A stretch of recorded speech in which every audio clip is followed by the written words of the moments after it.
questions already. So while we try to give juggling a few more minutes to get in, um, ladies, what have your thoughts been on this process, this armored conversation that we've been having for 3 weeks now? What have your thoughts been on it so far?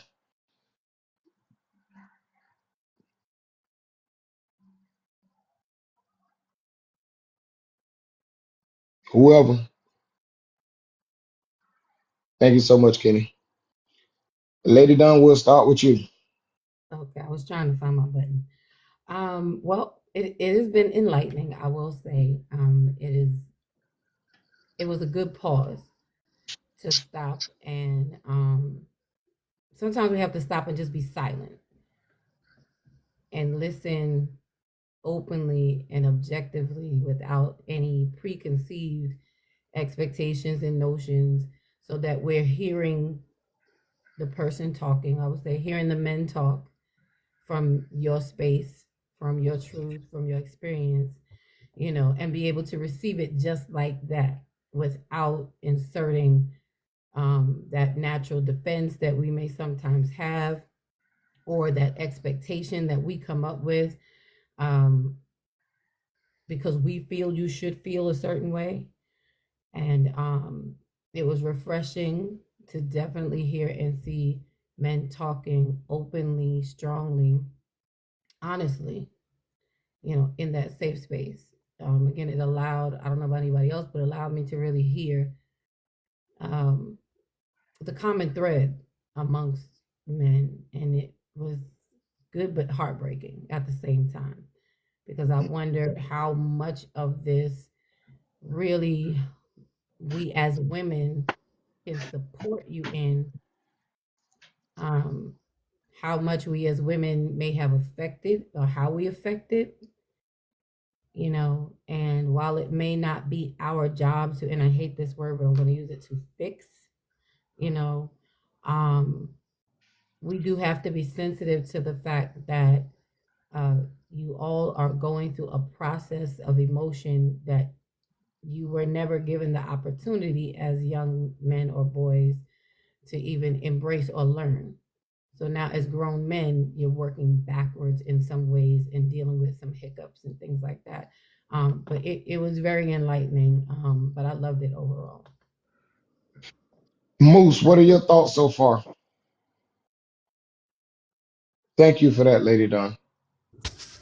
Yeah, thank you for that. I mean, because, you know, that's one of the things that, like, I feel that it was one of my links in how I first met Justin was realizing, him putting to words something that I felt and dealt with and never really realized. And it was really the desire to be human, to be seen as human, you know, to be able to try try to figure out who we are in this process, go through all those emotions. Like you said, it's like like, what is it called, reverse engineering humanity. That's what it kind of feel like for us as men. It's kind of like feeling like you're trying to, just explain that to the person that you care about, right? So, like, to see last Sunday's panel and to hear everything that I heard from all of you wonderful, wonderful, wonderful sun-kissed women, it was amazing. It was amazing. And for me, what I'm hoping is that we can take everything we've learned and just now from each other and hearing each other and give each other space and grace to explain, to express, to live, to just be with each other, right? And to show that to our younger generation. That's one of my biggest concerns. So, like, any question I have tonight really revolves around how are we taking what we've learned from engaging with each other and passing it on to the youth, right? That's the biggest point for me. Like, because, like, everything y'all said last Sunday was so amazing and it pulled us in. And again, I understand it's not a monolithic band-aid to everything. So, like, the things that you women explained last night isn't going to work explain every circumstance, but it is an amazing starting point to get us to sit down and at the table together, talking and healing and creating a safe place for us to put that armor. I want every time when we talk that you don't ever have to wear armor with me. You know what I'm saying? Right. I love y'all. Thank you. Thank you, Justin. Shout out to the real ones. Thank you, Lady Dawn B. You know the whole nine. You know, it is what it is. We got to create this healthy healing space for everybody because, as we know, healing ain't for the weak. Absolutely. Um, I appreciate you, brother Moose, for coming up. Damien, I've invited Damien up. I don't know if he's still in there. Hey, what's going on, Shani? Let me shout out the chat. Shout out to Shani for being here, for Sunflower for being here, for let me see, Healing Daily. So good to see you, sis. Hug Healing up in this Mommy, piece. Lord Kendra. Yeah, Healing is here. Um, let me see. Who else? Who else? Who else? Oh, Damien's here too. Vulnerable perspective. Yeah, I'm trying. I've invited Damien up twice. I don't know. Maybe I don't know what's going on. Um, because I want the brothers to get on there here. But shout out to everybody that's came in the live so far. We're getting ready to get the conversation started. I'm certain at some point, Neuro Originals will be in here. Um, but I do have my questions, so I guess I was gonna let the ladies ask first. But the person with the questions or the people with the questions aren't here. I guess I'll at least ask, hey, do you want what's going on, brother Damien? How you doing? What's up, Justin? I was having some What's going technical difficulties. My apologies. Oh no problem, no problem. Long as we get it in, we get it going. Um Yeah. the I've kind of been the facilitator on the men side of things. So I've got questions that I have, but what I'll do, the way I would run it is I'm going to ask um my question um to I'll ask my question, and if within 5 seconds somebody does not answer, um strive to answer, then I'll just pick somebody out, and I would say this, the ladies can do the same thing. Um so we're not kind of pushing it pushing it directly because somebody may want to answer the question. But before I get started, or if while we having this conversation, you Neuro Originals is here, so let me bring Neuro Originals up. There we go. Damien is having some technical difficulties. Um, so there he goes, and I invited Neuro Originals, so hopefully we can get Neuro up here. And yeah, so that's pretty much how we're gonna run this show. We're gonna ask some questions. If you're not familiar with the poems were there. If you're not familiar with poems like the ones that Denitra read, which was phew, that was a that was a movie. I could read it again tonight if you want. But Okay, we'll see. Because like I said, yeah, in my head these questions gonna take some time, but we'll end the night with the poem, with that poem to give a reminder. Or if we get through everything, what's going on, Antoine? Um, if so, I'll ask a question, and then one of the ladies can ask the question. If it's just gonna be specifically neuro asking the questions, then she can do it. If Moose has questions or Damien has questions that they wrote out from the last week, then we'll go from there. But in any case, let me I wrote some stuff down trying to be professional. So I'm going to ask a question to the entire panel, but this question is not to be answered aloud until the end because we want to go. I would like for us to go through this entire process and then answer the question. Um, so somebody send Jay the because Jay was here with us too, right? So send Jay the live and yeah. So Neuro, since you're here, I'm gonna ask you, do you want to ask the first question to the gentleman or you want me to start? You can go ahead and start. I'm going to send it out to the rest of the ladies. All right, ladies. This is the first question. Um, Nobody needs to answer this. I'll give everybody a chance at the end to answer this. Um, Justin, what happened to the poll you was going to put up? I got you. All right, cool. Um, the first question, the question I want everybody to think about and to answer at the end, and I'm saying it as if I'm the partner, but how does my armor weigh on you?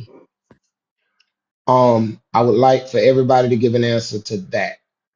Not necessarily does not necessarily need to be intimate in detail. We're just trying to give language and words to and thought to people who may have a question like that, but not have any response for it at all. How does my armor weigh on you? We're about to start a poll right now, so everybody can participate in the poll.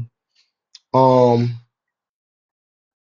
and you can agree or disagree. The question, the statement is this: is it the responsibility of the armored individual to choose when to remove their armor once their partner has created a safe and consistent relational space for them? One more time.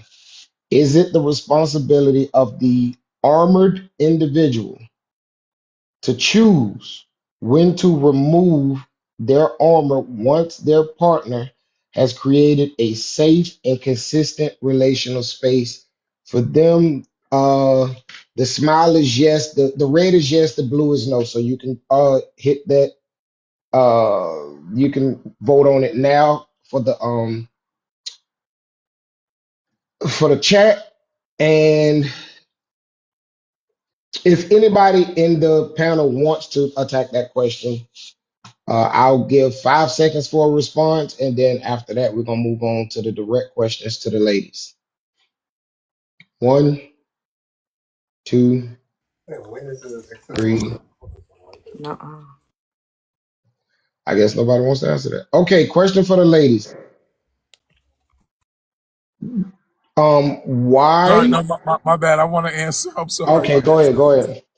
All right. So, and let me make sure I got the right question. This is the question regarding whose responsibility it is to take off the armor, right? Right. All right. So, I believe that once that it's the person who's wearing it is the person who's wearing the armor's responsibility to take off the armor if he or she is in a safe space. They have to be aware that they are in a safe space, and it is their responsibility once they truly are safe to start to take off the armor. It's a process, but it is their responsibility.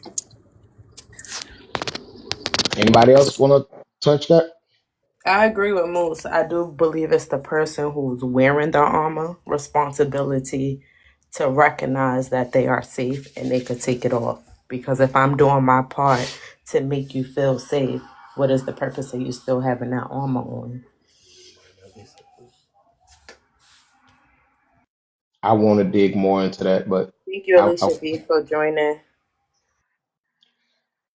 yeah, shout out to Alicia B. Y'all follow her. She goes live. Check in on the live. Thanks for the Yeah, I'll shares. agree. He's I'll agree also a too, Justin. writer. Oh, she's a writer. Okay, good. What you say, call Damien? Yeah, I said I'll agree too. As the person who's wearing the armor, I believe it's their responsibility to take it off when it's been shown that there is a safe space, that is nothing to actually worry about, or what I mean, they have overcome whatever the issue was that caused the armor in the first place. Okay, so I guess. Oh my God, we see. This is why we not gonna get through. So then, after. Is it the person? Okay, I guess a follow up, and I didn't even write this down. So say you're dealing with somebody and you have shown them that you mean them well, you are safe, that you have pure intent, but it's like that person won't believe it. What do you do in a situation like that? When you feel that you have sufficiently shown that the armor on is unnecessary, but that person, you love this person, but it's still the armor keeps showing up. What do you do? What's going on, Bear? What should you walk away because they refuse to take the armor off, or should you stick with it? Is that question for me or just for everybody? Want me to answer? You can answer yes, sir, good brother. All right. So it all depends on how much time has passed. That's what I believe. How much time has passed?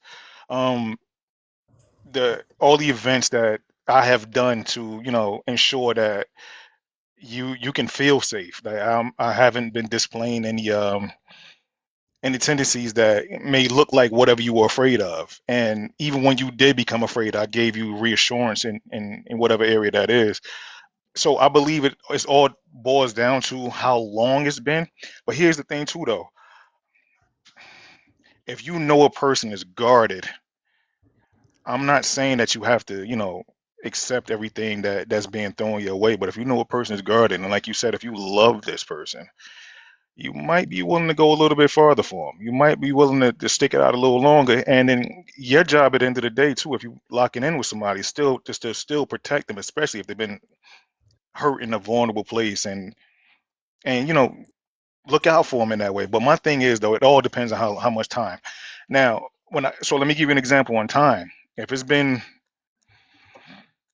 I think 6 months is way too early. That's may not be good enough to build complete trust, especially when you've been hurt. So I Well, would say, that's true because I'm at a 6 month mark point and I've been hurt and I feel like I've gained enough trust. So just I speaking from experience. hey, listen, Diva, I believe you. I told you I proposed my wife in 6 months, so I believe you, and I came from a rough spot. But it might not be like that for everybody. Some people take trauma and hurt way harder than some other folks.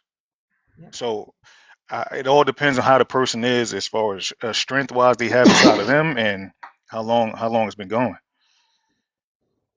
I Okay. would just add to that that all of it's great and wonderful from when we're on the outside, and we can say that we've done all the things necessary to create that soft, safe, protected environment.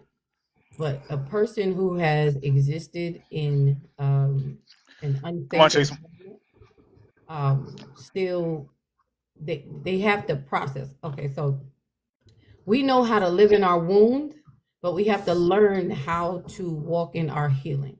Mm, And that doesn't happen as quickly as the wounds are. So you got to remember a person has been walking around with this for a while. It doesn't just come off in 2 weeks because you've created this wonderful, safe environment, and it takes time. They have to accept it, they have to acknowledge it, they have to accept it. That environment then has to really seep in and become a part of who they are. We have all done our own work where there are triggers internally that other people don't see. And you have to tell yourself, I'm safe. I mean, I don't know if anybody's ever been in that, like, I'm safe. And that's how we start working through. You have to remind yourself. So we may feel like it should be within this time because I created this for you, but we have to remember that this is not a I moment. It's a them space. And if you love them the way that we say, because if we're throwing the love factor in there, then let that love exude, as I've been saying in the chat, patience, and let that love exude grace. I'm not gonna hang out. I'm not gonna hang in there with you um, until the point where I get tired because you're not responding in the time frame that I expect you to. mm, It may take you long. If I love you, I'm gonna rock it out to the end. Until you come, we got to learn how to get down in the dirt. Like I'm gonna hold you until you get to that other side. You know, It doesn't mean you have to carry it for them. It doesn't mean that, you know what I'm saying? But we have to remember you can't force a person's process and you can't push their progress. Can I jump in real quick? Yes, So sir. first, let me say hey to the juggling and hey to Damien. You know, hey family, love y'all, and to Lady Dawn, that was fire. But I need you to repeat something for me. Can you Go say ahead. I know. Sup, you sup, you you sup. said we learn to live in our wounds, but we He have said to we what know now? how to live in our wounds. We have to learn how to live in their other space. We You could know say it again, Lady Dunn, but y'all put that in the chat when she say that. For real, for real.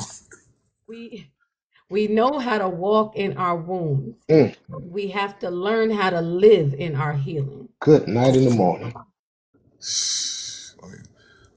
We know how to walk in our wounds. We have to back up, back up. We have to Learn learn to how to live live. in our Wait, healing. live in How they say it our. in church, Lady Dunn? That'll preach. That'll preach real good. You know that's what I do. Ooh, The preacher in me shows up in the secular space quite often. ooh.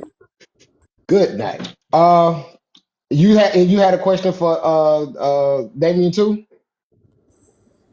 No, no. Moose? Listen, no. I was just. I was. I agree with the whole patience aspect and Mm-hmm. like in the timing aspect, right?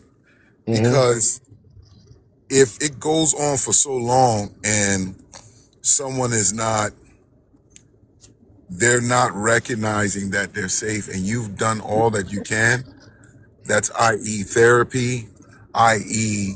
the calling Jesus down at night. You know, like you've done everything you can. You made mixtapes, you did the whole nine, and they don't understand that they safe, then you might have to throw in the towel.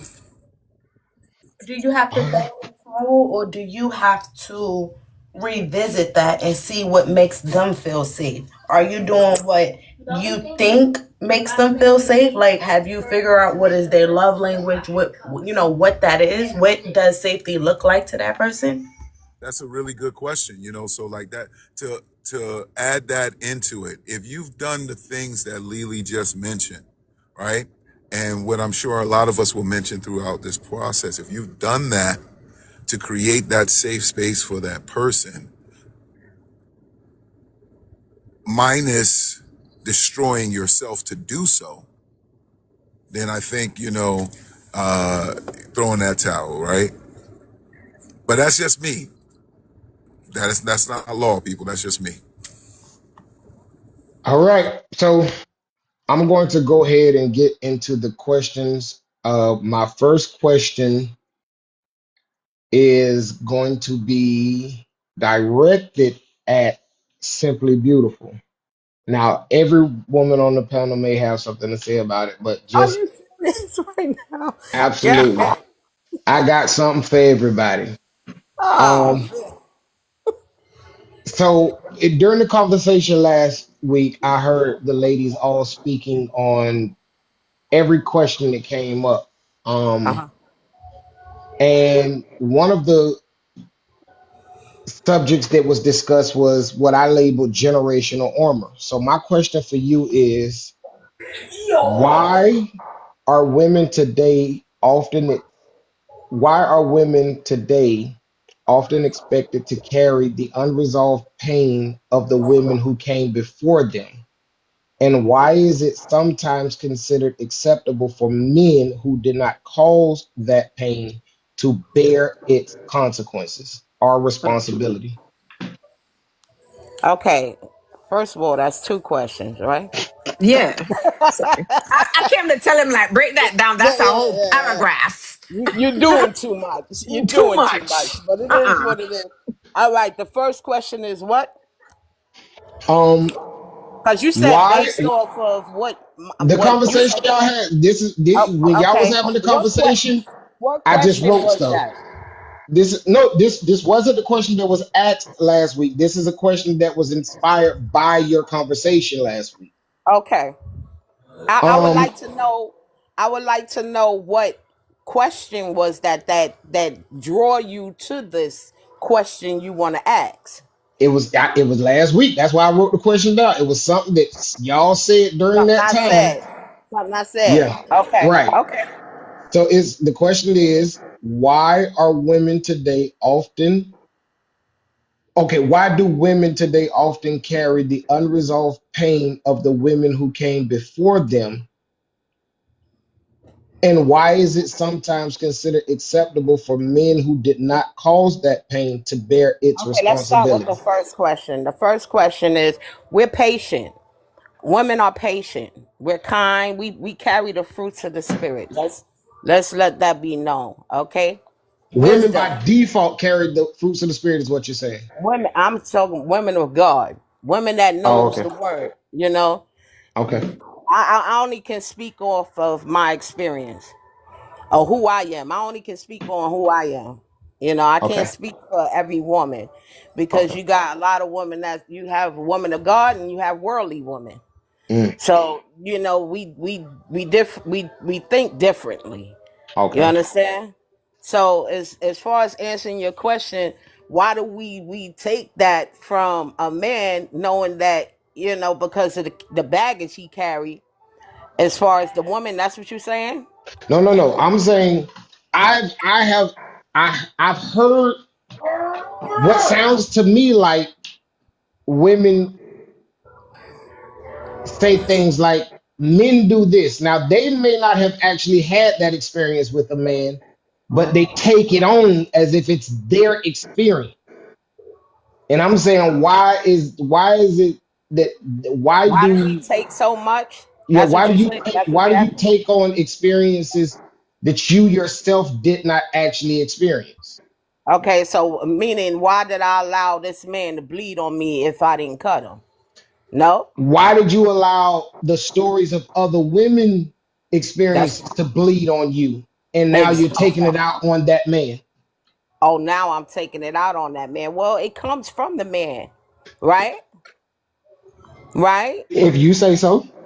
I mean, if you think about, you saying, why did I allow these women? You saying allow these women? The women is the past. So I gotta look at that man. It's the relationship is between me and that man. I think he's I'm not worried explaining about his what's going question on in the wrong. past. I'm sorry. I think Yes, he's I think so too. He's saying that why is it that us women today are carrying things that's not ours to carry? So we're carrying things from our four grandmoms or mom or whoever that came Oh, before us, okay. and we're taking that on and carrying that, and then sometime bringing that and charging it to a man when we ourselves never experienced it, but the ones before us did. But it's like we're carrying that over for them, and now this man has to pay the price for past Oh, things. that's a generational curse. There you go. I put it in the thing, but I'm gonna You shut up now. Go ahead. gotta break that. You gotta break that curse. It's a generational curse. I can't see myself doing that. First of all, if I'm doing that, that means I'm not healed. Mm, I'm not healed. I have to really do some self-examination. I have to self-examine myself and really see what it is that's going on within self before I even get into a relationship. Because what the thing is, you gonna wind up bleeding on this man and he ain't cut you. mm, You know what I'm saying? And then it makes it hard for him to take his armor off. But you want him to take his armor off, but look how you treating him. mm. You know. All right. Can I add to that a little bit? Absolutely. So, like I was saying in the chat, that's part of our things inherited. These are things that are taught to us from childhood. Our moms and our aunts and all of the people are telling us these stories. So we're growing up into that, and we're wearing all of those armors that is not ours. We're hearing other stories from other women, and we emphasize so deeply, we start to internalize things that has nothing to do with us. I Mm, myself is guilty of this sometimes. I'm like, girl, stop. That ain't your fight. Like, Right. sometimes we aren't aware aware that we're doing that, you know? So it takes conversations and self awareness and a lot of listening and unlearning and all of that to realize like that's something that's happened in your time, in your generation, but that's not necessarily in your bloodline, but that's not necessarily your story. You have Right. to find out what your story is and work Is. on just that. But it's a lot. It's yeah, it's a lot of things. But yeah, in Yeah. truth, it's just a part of our things That's inherited, a and we great have to like question, AJ. discern and just move on. Yeah. Okay. Juggling this on y'all. Y'all got the next question. Oh, we have what? I thought we was doing your questions. No, we going back and forth. It's a co-op. Oh, you want us to say one of the questions that we have? One of the questions y'all have, yeah. To Oh, okay. whoever, whatever man you want to answer it. Ladies, do you have any specific men you have a question for? They said From you had all of the questions. no, they didn't tell you that because I didn't have no questions. We had a couple questions that we wanted to ask, but Go for it. it ain't me. Hold on, I'm trying to find them. They in my phone. I'm trying to remember. Well, I should have studied. I know it's in my chat, but the You know, chat is on Justin my all the prepared. other I'm phone. not Hold prepared on. right now. I'm not leaving. I'm just swiping up so I can pull up the questions. We Okay. did not study. That's why I said we was gonna have a co-op. We're gonna have a discussion Man, about this stuff together. In which again, my questions.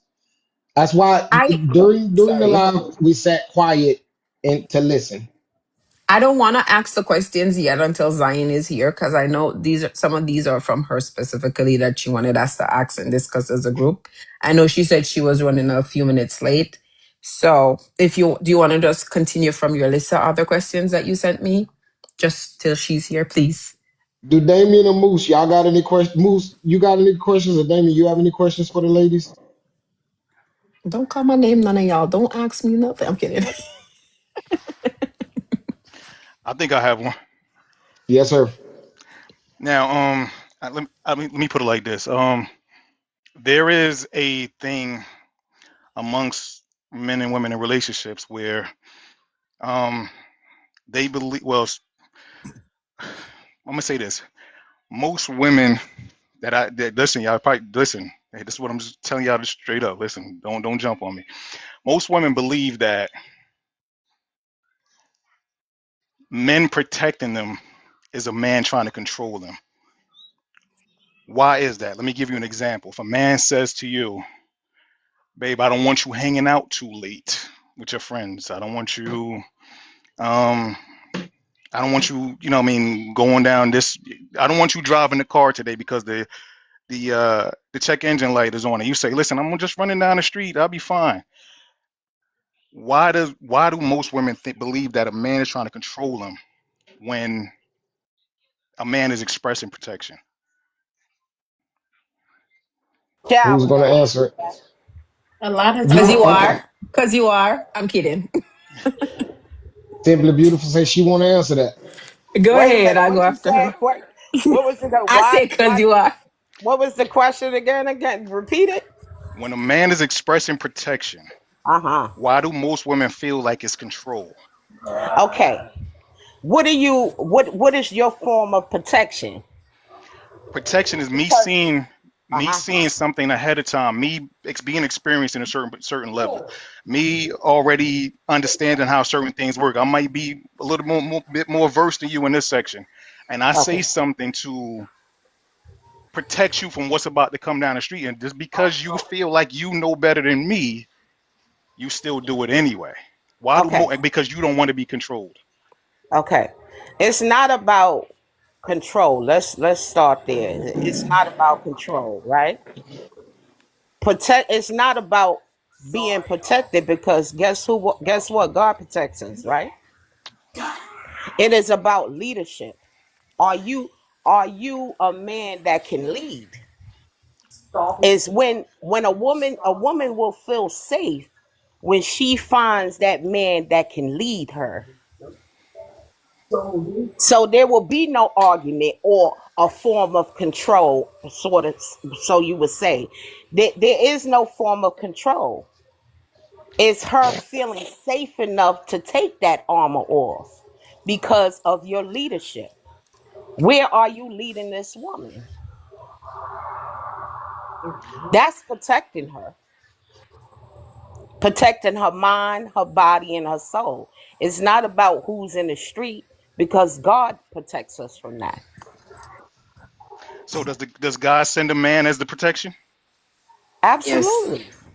All right. So when this man is protecting the woman by what you said about what God sent the man as protection, when this man is protecting the woman, why do most women fight so much? I'm not saying this is my experience, but I'm watching it happen with somebody else. Okay. We're Well, stubborn. a lot of the times, you like I said, you have worldly women and you have women that under God, of God. Hmm. Women of God, they are stripped. They have been shaped into a wife. Hmm. See, a lot of women they pray and say, "Oh, Father, can you grant me a husband?" Instead of praying, asking God to shape you into a wife, make me a wife. Mm. And only a submissive, a Proverbs 31 woman will know that. She will know that because she's been shaped and carved into a wife. A Mm. worldly woman, you will never get that out of her. A worldly woman will always say it's a form of control. But No. also, I also believe it goes like with the first question with taking the armor off, Hmm. because in a lot of situations, if we are She, comfortable, right. She we doesn't feel safe. if Yeah. we are comfortable, we're not questioning anything our partner is telling Right. us to do, You better because we speak, know girl. for a fact But that, listen though, what if it goes back to the same question that Justin just asked? What if it's like a generational thing, something that you learned from It the is. people ahead of you, so It is. and again, you and but you're taking their It experiences is into your what you got job. going on now? It is so your job as a man to lead that woman to the word. It But is here's that is your job. No, but here's what I'm saying though. A man cannot protect what he can't control. Mm. Yes. He can't. It's So absolutely impossible for him to protect what he can't control. So if you come with a dominating spirit because you learned something from before from your past, this how my mama did it, this how my auntie did it, this how my guess what? grandmother did it. Then that woman The is man, not for you, and this is when a lot of men. Unequally no, yoked. no, Right. nope. I don't agree with that. I don't think she's not necessarily for you. And I'm sorry to cut y'all off, no, but could jump in, jump in. it's a part of the things inherited, right? And like you say, we're still taking on that's not ours. And we are stubborn. I'm not gonna lie. Women are stubborn and we want to do things our way. And if we're not godly women or whether we're godly women, it's hard sometimes. We just have to acknowledge that we're stubborn and we want things our way. That's just, That is especially true. me. I know I'm that person, you know? And I also went through this where when a man tells me something, it was like, why are you telling me this? And I'm going to be honest, it's not until I came on this panel and I was talking with Moose and Justin, and we talked about submission and what submission meant on the man's end and what that meant to a woman. And I Hmm. learned that it's not a form of control. It is a form of them trying to protect us, but it was never Right. explained to me that way. It was never taught to me that way, right? I've seen it on the opposite end where it was a form of control and manipulation. So, of course, my initial state was to protect me and stand up for myself and fight back. So of course I push back on a lot of stuff because I'm like, no, I'm not gonna listen to you. Yeah, we say, oh, if you're not a man and you're not leading properly, we're not gonna follow you. But sometimes we don't even give those men a chance to That's lead the point I'm properly, trying to you make. know? That's it right there. And That's the I point I'm agree trying to with make. you. We do that, you know? But if we're not able to get into that state where we're open in our minds, being honest, being self-aware, having conversations and learning, you're always going to be that way. I think All of it's a these things two-way we're saying street.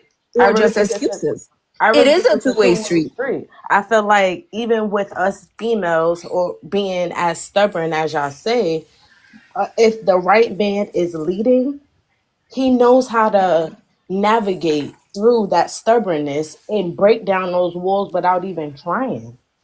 But So that's can not I? the Not whole. necessarily. So Eh, it's Not the man's yeah, necessarily. job to lead it's Not you. that's a necessarily. 6-7 situation. Yep. Don't say Thank you. 6'7". Thank you. So can I interrupt? So look, I I heard don't it know. once. I heard it once given in an illustration like this, right? So imagine yourself a CEO or a VIP, and you got executive protection, right? And your executive protection is there for what? Your protection, right? And if executive protection tell you you cannot go the way you want, you're going to listen to your executive protection if you want to be protected. Now, you can say, no, I'm not listening to you. I'm going to do what you want to do. Executive protection, hey, do I want to keep my job, right? And possibly lose my life? Or do I want to save my life? Right? Because Mm. this person now is choosing to go outside of a protective plan and is there and is possibly going to put me at risk for them. They care nothing about my safety, only about what they want to do. Because if you for me, I got to protect you. So that means I'm going to put myself in fire intentionally because you don't want to listen.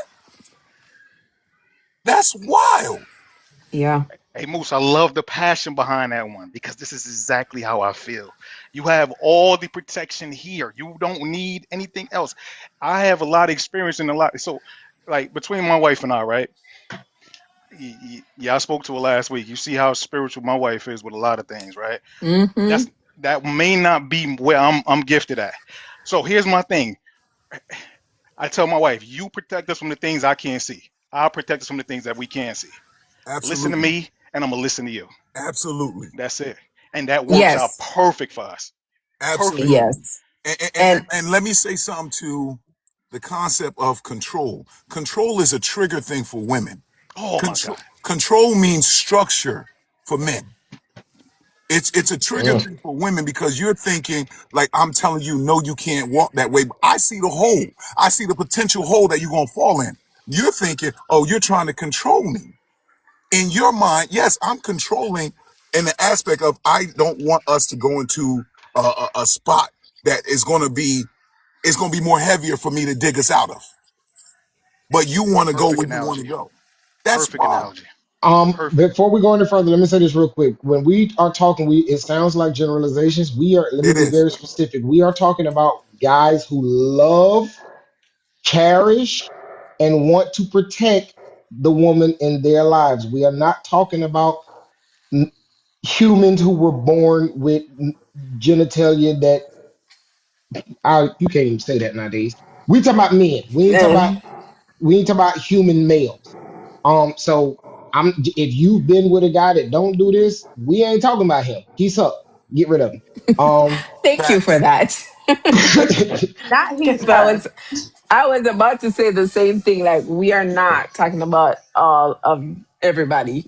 We're talking Right. about But specific kind of women and I men. want to say something too, though, right? Like even back to Simply's point and other thing we was talking about. If you selected a man and you got that man, you chose that man in your life, then that's your protection. That's your head. That's your lead. And listen, and I don't mean in everything because if you listen to us enough, we'll tell you, right? There's things that women lead in and there's things that men lead in. Like there's things that look, you might know how to run a business. I might know how to just work the business. You gonna lead when it comes to to all the paperwork, the contracts, the XYZ. I'm gonna lead when it comes to what probably just the field personnel. That don't make me any less. You know what I'm saying? Can I just jump in there real Absolutely. quick? Just two things. The Yes, point you're of right. control comes when there's no trust. That's what it is. Because when I trust you, I'm not questioning what way we're going. I'm following. So if you are with someone that you find you can't follow, then you do not need, you're in the wrong place. You're with the wrong person. That's a you thing. That's not a them thing. And Mm. second, Mooch, you brought up the point of you chose him, that's your protector. The only thing I have to, I got to Yes, tip a sir. little left on. I'm not disagreeing, but I'm another angle where I do disagree with that is, I may have chose you, but you're not my protector because that's not what I chose you for. It Uh, comes with the job. Yeah, It comes with the exactly. job. I'm If a saying, man doesn't hold take on, but that wait, wait, on, wait, wait, wait. Let me finish. Let me finish because We I'm gotta almost listen to done. each other. I'm Yeah, saying all right. you're right. because a lot of women, and I'm saying it as a woman, when we choose men, we choose you for specific things. I could date 8 people at the same time because each one of them brings something different to. I know I can, I'm good to go to movies with you. You're good company when you go to dinner. I know I can go to church with you. I know I can, and I'm building my own. I chose you for these specific things. So it's what did I choose you for? I chose you. And if you don't choose a man to protect us, although you don't know that. And I'm being honest. I'm telling you from the women. I'm from a woman's side, a woman's perspective. Um, Sometimes, if we're honest, I didn't choose him for that. I chose him because he takes me out in nice places. You trying to be the man and the protector. I don't want you to protect me. I want you to take me out. So we have to be, and that's the real. We have to understand what did I choose you for. So men, when you are coming, when you are with a woman who you're finding that struggle with, you got to be wise and ask her, well, what did you choose me for? What role did I play? Did you pick me to play in your life? Because you thinking that you the whole package in her world. It doesn't mean that you're not the whole package, but that's not what she picked you for. So that's not what she looks to you for. So she's always gonna buck up when you try to cover her, when you try to protect her. So we gotta be wise on both sides. So I'm not saying you're Okay. wrong. I'm saying that I'm giving you an insider because I've done it. I'm being honest. I've done it. Mm. It's respect. And if I don't respect you enough, bro, ain't nothing you can tell me about. But I take care of me better than you can in the streets. And that's when I don't respect you.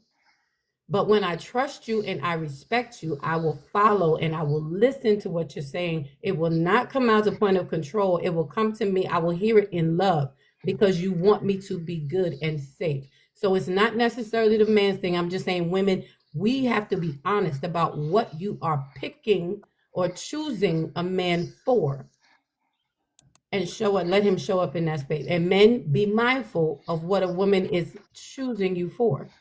That's Mm. all I want to add that. Hey, let me write that down too, because if I'm on the good for a date, take your mother. I'm sorry. Go ahead. Yeah, the Uh, preacher that made me cuss. All right, ladies, it's your turn. We got. I know juggling. Wait, she gone. Yeah, I'm done. Well, I seen that. Simply said she had a question. You still got your question, Simply, for the men? Yes. Why, when a safe space has been created, men still question to take the armor off? that, Who you directing that to? I'm directing it to whoever needs the answer, whoever wants to answer it. I want to answer, but Moose and Daniel, Okay, what well, go y'all on want and to? answer it. I would love to know when a woman create a safe space for this man. Why is it? Why does he question to take that armor off? Like how Moose. long? How long should I wait? Because that's me carrying. It goes to the question that you asked. That's me carrying your armor. what, How long am I supposed to carry your armor? I'm gonna You do. know what I'm saying? That's heavy. I, I don't want to carry your armor. I, So Moose, I sound like Moose want to answer that, but I just want to respond to this one part of what Lady Dawn said. I mean, what Simply said, because she said it quite a few times. Moose, as soon as I finish saying this, go ahead and start talking so she don't respond to me. Um, take it how Not you want not a to take. setup now. Whatever. Simply beautiful. Don't you always say love is patient? Moose, it's on Yes, you. it Go ahead. so, Go is. ahead. Go so ahead. right, Go ahead. so Go right ahead. when you look at it, right, I'm gonna defer to something that was already said on this panel. Call me first. Already said, right? It's about time, right? And patience. He put that in there, right? And Lily already addressed that too. So look, at the end of the day, if if you can't recognize that that person, right? Either the person that's created the safe space, you can't recognize it's safe, and that person that created the safe space doesn't recognize that this person is not recognizing I created a safe space, then y'all got to go separate ways, right? That's my thought process. I said that earlier too. I'm still rocking with it, right? because I don't, the whole thing about not person and not this person, I just believe people just aren't functioning on the same wavelength at that time. They could definitely meet at different stages in their life and might have been better for each other. But like, you got to be able to recognize that the space is safe. And are you having that conversation? Are you saying, hey, are you this way? Are you understanding what I've committed, what I've created for you? Do you not feel safe? Why are you not feeling safe? We can have those questions. And at the same other end, the person who's wearing the armor, especially as a man, like, I'm cautious. So my armor is probably coming off little by little. You're just not seeing it. I now already took off my leg armor. I already took that off. You know what I'm saying? I may have took my armor off on my shoulders and my arms. I just ain't take the chest and the helmet armor off yet. You know what I'm saying? It's just coming off a little slower because why? I have to fully trust the situation that it's safe. That's Um, just from my perspective. so I will say from my perspective on that question, thank you for the question, by the way. Um, so I believe that in my experience, and I know quite a few gentlemen this way, the armor for a man actually gets put back on during the relationship because it's being taken off throughout the whole relationship building phase, but it's that first time being ignored, that first time being pushed away, that first time not being considered, that first time being talked to any kind of way. They say, "Oh, wait a minute, let me put this breastplate back on because I thought I was safe, but I wasn't." And it is on the man to be able to say, "Hey, um, when we had that conversation and you did this, it wasn't that really put me in a space, and I don't want to start clamming up on you, but I need you to let me know what's going." It is fear, and guess what? You got to work your way through fear. Stating what it is don't change the fact that it has to be worked through, and that's what we need to start doing, is working through these things. We say stuff like, "He's insecure." Okay, and if I am, what we gonna do about it? Because if you don't want to do nothing about it, then let's go. You go your way, I'm gonna go mine. Like, we call naming something is not fixing it. We got to start trying to fix these things, not fix the person. But if you're gonna work on the relationship, whatever has become an obstacle within the dynamics of that relationship, let's work on it. And if we can work on it, fine. And if you can't work on it, that's fine too. Don't make neither one of us bad people. It just means, hey, whatever it requires to make this worth working on for whoever, if not both, we don't have it. All the best to you. All the best to me. I'm gonna go live mine. You go live yours. No love, law. Well, all the best. So that's my thoughts on it. Can I answer that too? Yes, sir. Um, the wishy washiness is one of the issues too, though. Why the armor comes back on, or That is part. even if is even harder to I mean, to put back. Well, it's harder to keep off. The wishy washiness. One day you hot, one day you cold. My thing about that is, if I'm putting the armor back on, it is because you have displayed behavior that says I'm not safe. If I'm putting the armor back on. If I keep it off, that means I trust you. Everything good. We know how to work with each other. But if you go back to a place where you offended me mortally, you offended me to a place that is damaging to me, I'm keeping this armor on. And at that point, after a while, I'm gonna be honest with you, I'm looking for an escape. If this is the seriousness of it, right? But before an escape even comes, right? Before an escape even shows up, here's what I'm gonna do. And this is me in my adult years right now, and I never ever been like this. And this is something that I think, if anybody not feeling how I'm feeling, you should write this down, right? Here's what I'm saying. When you're this age, I'm pretty sure all of us are probably in our 30s or 40s or whatever. We up there at this age right now. If you can't be honest and tell a person exactly what you want and exactly how you feel, you don't need to be chasing a relationship. I said all that to say this: if you're not making me safe, feel safe, I'm coming to tell you. I'm coming to tell you. This is me right now. I'm not, you know what I mean, not the immature me that would sit back and, all right, well, if that's the way you're gonna be, then it's no. I'm coming to tell you. Here's what I'm gonna do. I'm gonna express myself clearly, fluently, so you can understand what I'm saying. I want to give you every opportunity to fix the problem before I bounce.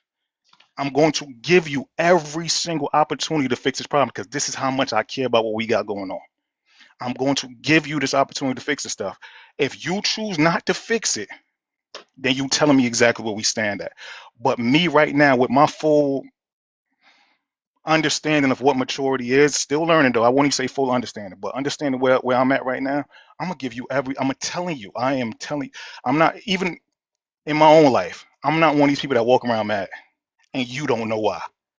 I'm coming to tell you what you do with that information is how we gonna handle this thing moving forward. So the armor comes back up from continuously being hurt. It continue, or one day you hot, one day you cold. Like I said before, that's why the armor comes back up. This is, and I'm pretty sure it's like that for women too. But men, I think we can't deal with the emotional side of it as healthy or as strong as most women can. I'm being real with you. Emotional stuff for us sometimes is a little difficult for us to navigate through because of the even, yeah, let's be real, because of generational things that was put on us. Be a man. Man up. You shouldn't be acting like that. You shouldn't feel, no, no, no. You shouldn't be crying about that. You shouldn't be worried about that. Oh, man up. It's not that tough. It's not that bad. Yada yada yada. We are sometimes scared to express emotions, but this is a part of it. Go ahead. Okay. Okay. Now you see the ladies on the panel. I'm speaking to you all. You see how these men answers, right? Reflect back to uh uh putting the armor on and taking it off and putting the armor on. My question was why when a woman create a safe space, men still question to take that armor off. Now, when I say a woman created that safe space, that means she's all in. She has sacrifice. There is no putting the armor back on because she has created the safe space. You have to trust. That's the problem right there. Now pineapples is coming out. You know what I'm saying?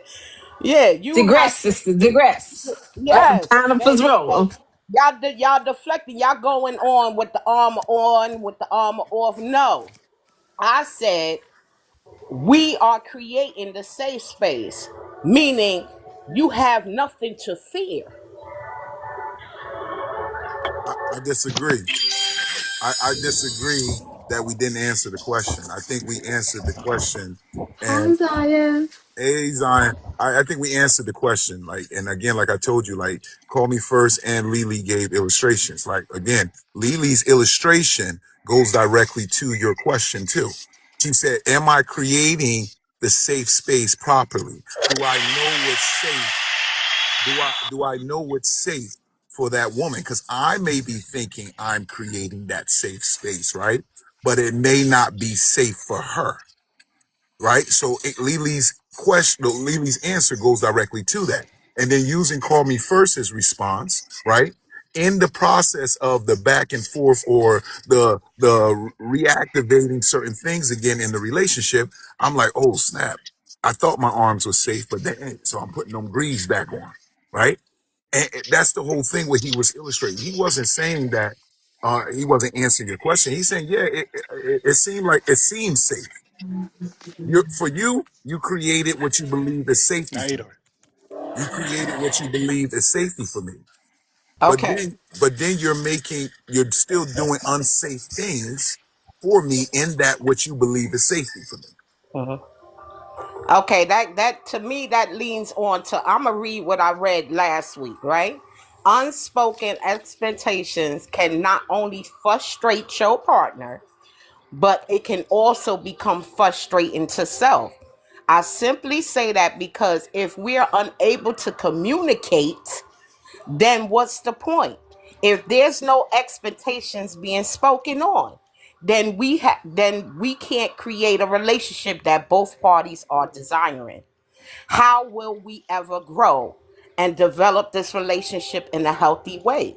When approaching a new relationship, if there's history on this repeated behavior regarding unspoken expectations or imaginary stories, you will expect that expectation will not be met. Your actions and thoughts on a new relationship will alter. Don't be afraid to unshield. Love is a sacrifice. Thank you. I wholeheartedly agree that love is a sacrifice, right? Um, I listen. We already expressed certain things. Like I loved how you guys handled that panel last week, right? And that was amazing. You see how you guys were in that space? It was beautiful, right? And for us men who watched that, we were like, hey, can I imagine? Like I would literally, if I was a flower, I would blossom in Yeah, that type of space, in that type of energy, receiving that type of thing. But what we're talking about, let's be realistic. A lot of times, even godly, Christ-centered women ain't responding like that to a man in their life. And it ain't got, listen, if you walking on the word and standing on principle and God's rules, right? You still not supposed to talk to me or treat me in a certain way anyway, because it's between you and God, right? So a lot of times, that's why, like I said, that's the human aspect of things. The human, and sometimes sometimes some women forget that human aspect of things. So when you respond and you lash out in your flesh, because let's talk Bible talk, right? Let's talk spiritual stuff. When you speak out to me in your flesh, I'm wounded. So of course I'm like, oh snap, I need some armor, because I wasn't ready for that, because I thought it was safe. But here is my God-fearing woman speaking to me in the flesh now. So you could call it whatever you want. I'll tackle whatever world you want to, spiritual world, world of Christ, or the secular world. But let's be realistic. We humans. yes, we are. All right, we're gonna try to move on. I think that question was inspired by Oh, I appreciate y'all answers. I appreciate you. absolutely. That question was inspired by Simply Beautiful, and we thank her for it. I'm going to Moose. Did you want to ask a question, or Damien? Did you want to ask a question? I'm equipped to answer. Ask if y'all don't have anything. Yeah, I don't have anything at the moment. I just wanted to ask: Are we tackling questions in the comments either, or Yeah, no? no, Not right now. well, yeah, around like towards the end, depending on where we get towards the end, I plan on allowing questions from the comments. Um, Copy that. so yeah, where's juggling? Oh no, no, no. Damien, what about you? You got a question? Or you want me to ask mine? Nah, go ahead. Go ahead. Do yours. All right. So, question number two. Um, something that Lady Dunn said, so I go to her for it. Truth versus emotional responsibility was how I labeled it. Lady Dawn spoke about not speaking truth for the sake of being emotionally responsible. Can you help me understand how withholding truth can be an act of emotional responsibility rather than avoidance? Okay, I'm gonna need you to repeat that so I can kind of remember what the premise was in which we were speaking. Just say one more time. It says you last week you spoke I'm gonna read it. Lady Dunn spoke about not speaking truth for the sake of being emotionally responsible. Can you help us understand how withholding truth can be an act of emotional responsibility rather than avoiding? Okay, I don't remember exactly what that was, but okay. So and I'm trying to remember a little bit. In us not speaking truth, I think maybe the way it should have, maybe the way it should be interpreted is sometimes we withhold speaking truth, our full truth, because we are trying to avoid someone's feelings from being hurt, and that's avoidance. Am I getting? where you're going I'm off. not gonna say. If that's, No, I'm because listening to I you. want to make sure. I want to make sure I'm getting the premise of your question Yeah, it because sounds like you're answering the question to me. okay, that's I wanted to make sure that because truth versus emotional responsibility, we can't withhold truth and claim that we are being emotionally responsible. I have to be able to tell you exactly how I feel. I cannot risk your feelings, not hurting your feelings now, only to hurt them down the line, 2 years later. Because I didn't tell you today in the moment when this thing was happening exactly how I felt. Because right now, I don't want to hurt your feelings. Right now, I don't think you can handle this. Right now, I don't know. We have to be able to break that. And I think we do that as people. A lot of us, we hold back with what we're saying right now because we don't want to risk losing the relationship. We don't want to risk seeing where it can go. And that means that you don't trust in the foundation that you're trying to create. You're going to bump heads. There's going to be some discomfort. You wrote a line in the poem about promising not to hurt you. I I believe I my what I wrote down with that was I can't promise that I'm not going to hurt you. But what I can promise is that I won't leave you in your hurt. Mm, And with that being said, that's where we have to be, to me, that's where we have to be willing to speak our truth, even if it hurts in the moment.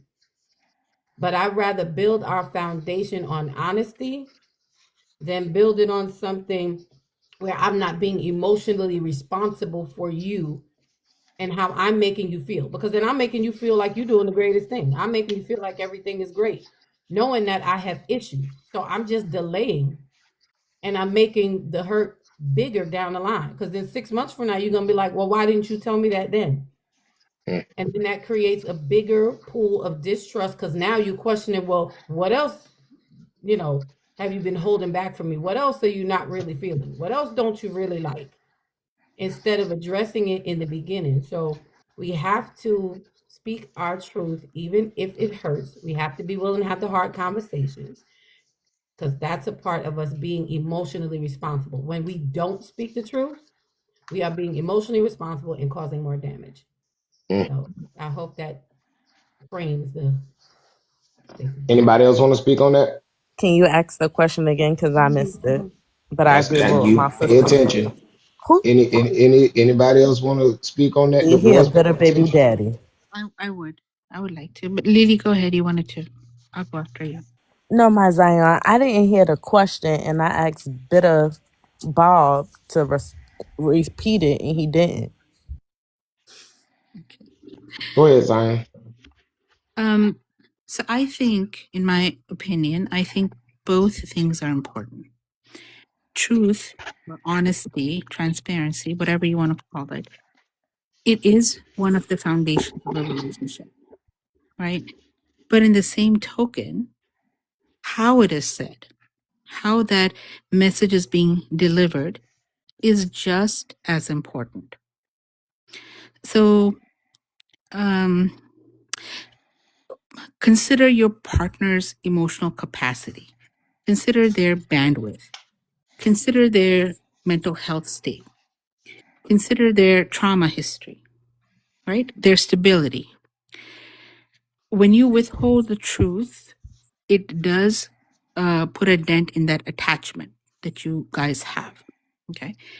But it has to be truth without attunement can really feel like emotional abandonment. So, how you say it, in the way that you say it, that matters. That is equally important. Okay, I appreciate that. Um, Ladies, the question is on you. Juggling said she was waiting on Zion to get here, so uh, Juggling,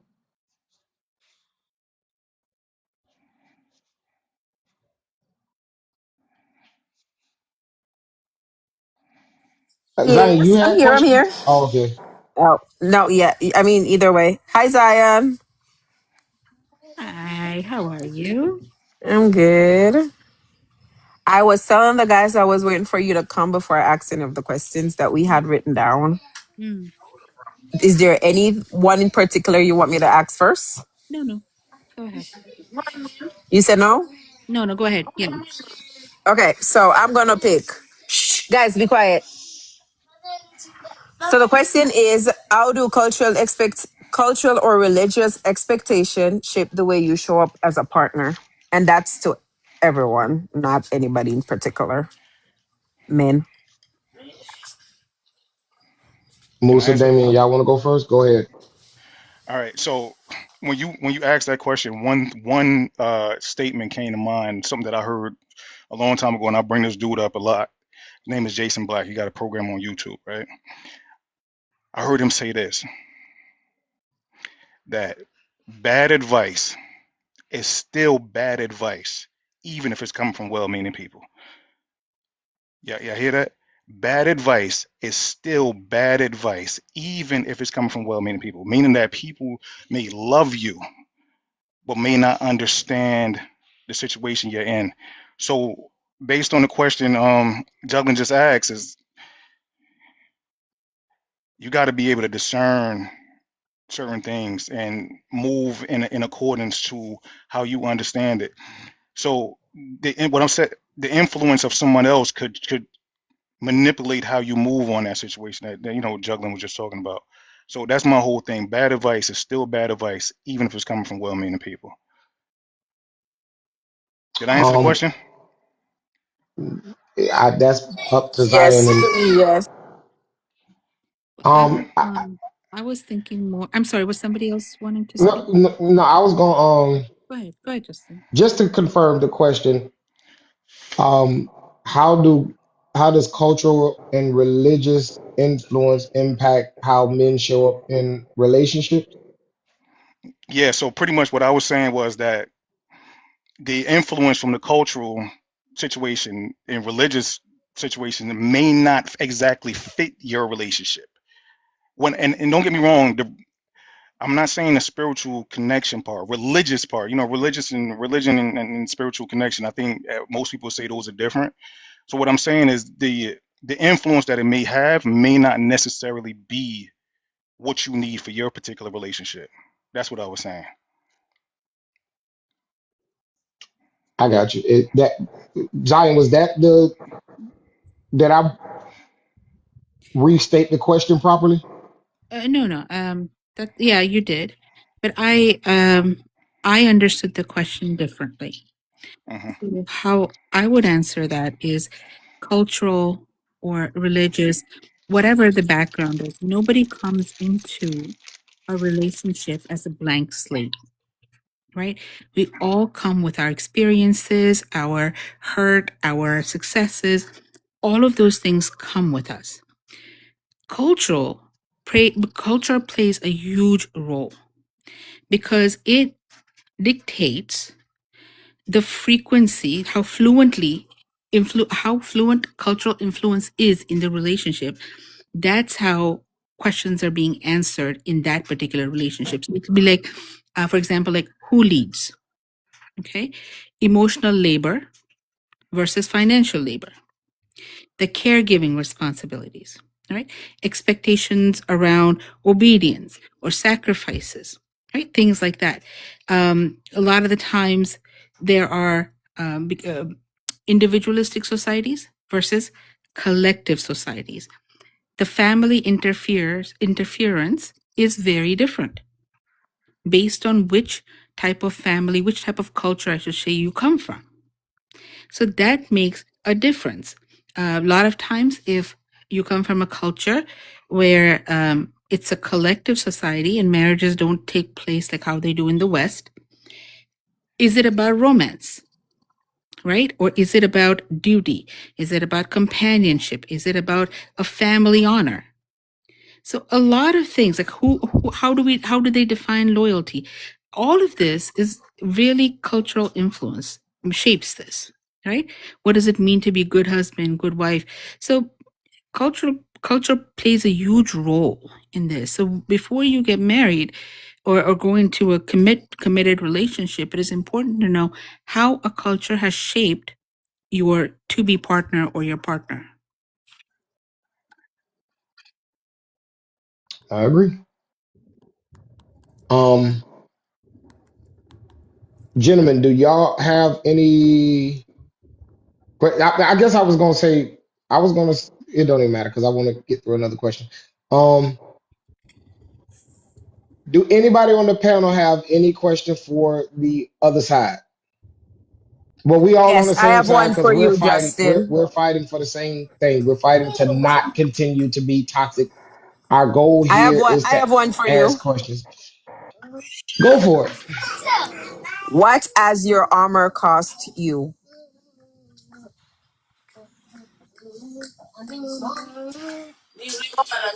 What has my armor cost me? Yes.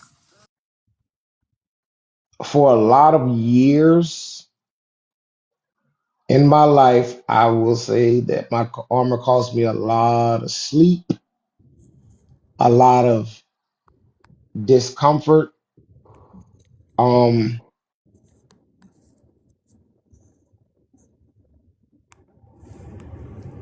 probably some sicknesses. Probably I probably messed up some relationships. I probably didn't pursue um opportunities that would have worked out good because of the armor. It's probably blinded me from seeing really good opportunities. So for me, I would say, yeah, I'm certain that the armor has cost me good opportunities. There's nothing I can do about it. All I can do is go forward. But I'm certain that I've probably missed out on opportunities that could have provided me some semblance of the type of love that I desire.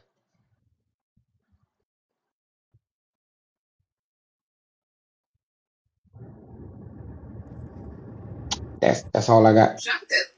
Thank you.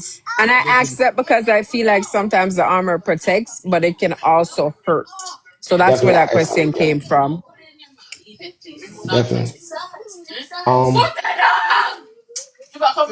so for the ladies on the panel with sons, which that's all of you, I think. Wait, Simply, you got a son? Yeah, you got a son. I heard you talk about him before. I don't have no kids. Huh? I don't have no kids. You don't have no Lily. You said you don't have no kids. Okay. So for the ladies with sons, um, for those raising sons, how do you teach them to function in love and remain emotionally healthy while engaging with armored women? Miss Lady Dawn, please, I need your advice.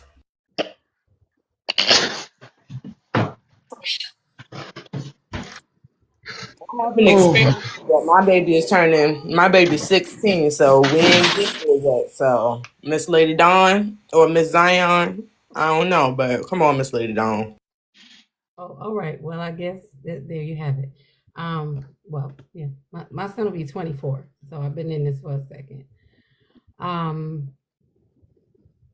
how now say it again? How do I teach him how to love? It says, for those raising sons, how do you teach your son to function in love and remain emotionally healthy while engaging with armored women? Okay, so let me write this down because two things. As far as the While first she one, do that, shout out to everybody that's sharing the live. Shout out to everybody for the taps. We are at 38.5K. Shout out to all 19 people. At least that's what I'm seeing in the chat. Thank you so much. Thank you so much. Are they attempting to court the armored women? Or yeah, I'm sorry. Jared, put that back in a minute. Go ahead, Lady Dunn. um, so first of all, Raising this, I realized that I'm one of the first examples of. They always say, I'm the first woman that he will ever love. So I have to teach him what healthy love looks like. I have to teach him what love feels like, how women show up in general, not specific. Because I tell my son all the time, you don't look for a woman that's like me. You're not gonna find her. Period. You're not. Nor should you, because as your role, my role as your mother, and her role as the woman in your life are very different. We're loving you from two different angles, but I need you to understand what love feels like so you can identify it when it shows up, or you can identify the absence of it at its core, not necessarily in its expression, because again, she's going to love you differently. You're not going to marry a woman like your mother, because again, in different generations, they don't make it like us no more. And again, her role is different. The love is going to feel different. So when you are functioning in love, make sure that it is reciprocal, not necessarily in it doesn't have to echo. I gave you candy, you have to get, here we go. You ain't gonna do me like that. If the reciprocation is not in uh in the possession, it's in the effort. Make sure that you are having reciprocation, as in she is giving back to you just like you are giving to her. You are sacrificing for her, she's sacrificing for you. That's how you function in love. Teach him all the bases of what does love look like for you. Do you understand what love looks like for you? Do you know how you want to be loved? Could you tell her honestly what love looks like, what your requirements are? Again, that truth versus that emotional responsibility. Make sure that you're able to articulate that without the fear of, you caught up in how nice she is, how pretty she looks, and you don't want to miss out on this beautiful woman on your arm. But if she cannot give you what you need, you're only prolonging the destruction of the relationship. So learn how to function in love, be balanced, learn how to lead. What are you coming to the table with? Are you trustworthy? Are you responsible? Are you respectful? Are you integral? What character are you showing? All of these are attributes of when you're going to show up in love, because when you do that, those are the things that are going to draw a person to you, I believe. Now, and I'm not a man. So I tell him, I can't teach you how to be some basic principles on how to be a man from a woman's perspective, because there are basic things that we need and we all look for, but again, how they're executed is differently. You have to figure that out with her. So function in love, do so honestly. Do not be afraid to lose anything. Love is risky. It is not permanent. It is not I'm sorry, it's not perfect. It's not guaranteed. It's what it is. Now, when you're talking about and remain emotionally healthy, I wrote a book, Loving You is Hurting Me.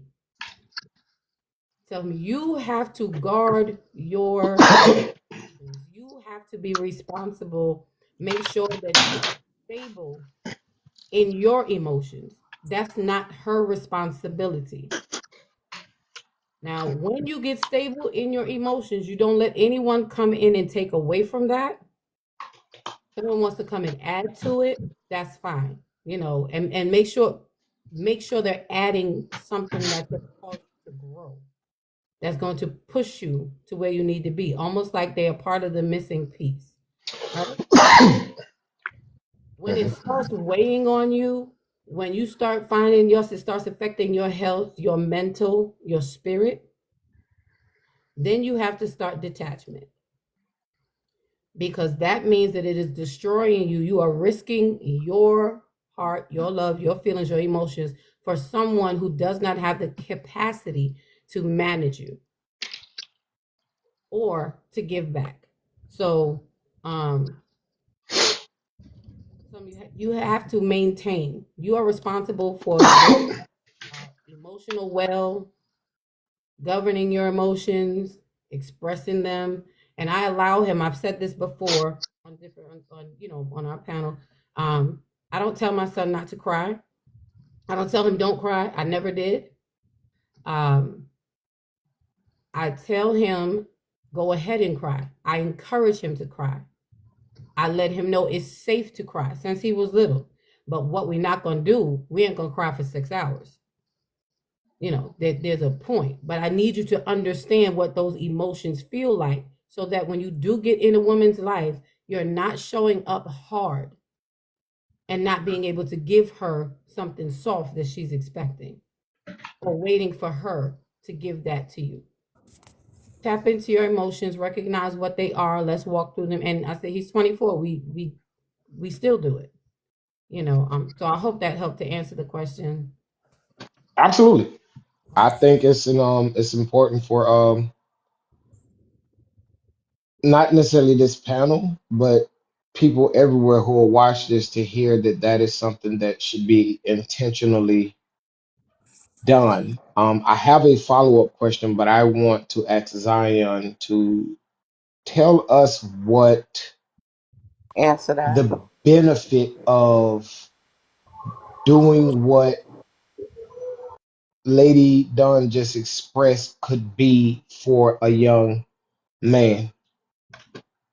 Before you do that, I just want to say mangoes. Oh, before you answer Really, that, Zion, Moose? Really, Moose? wait, Zion, before you answer that, can I don't know what mangoes are, but No, what no, is that? I'm messing with Simply. Oh, okay. Really? Moose, go eat your mango. Go eat your mango. I love you, Simply. I love you, Katie. I would love to answer that though. Go ahead, and then after that, I want Yeah, Zion to tackle it. it's quick. I think for me, identifying why the armor is even on. That's first of all. Having the discernment to know when you have exalted all the options. Creating a safe space for her, leading with the fruits of the spirit, and showing her what true leadership is. That would be me teaching my son. Okay. Okay? Yes, ma'am. Identifying the armor, having the discernment to know when you have exalted all options, because some women are so toxic, they armor is on and it is coming from a toxic place. And sometimes you just can't get through to a woman because of the pain and what they've been through. You know what I'm saying? Right. So, to create a safe space for her. But how do you create that safe space for her is leading her with the fruits of the spirit, which is patience, kind, love, you know, self-control, things of that nature. We all know what the fruits of the spirit is. Showing her what true leadership is. Apparently, one of the fruits of the spirits is pineapples, but I'll leave that alone. You know what, most? Let me mute. Zion, it's on you.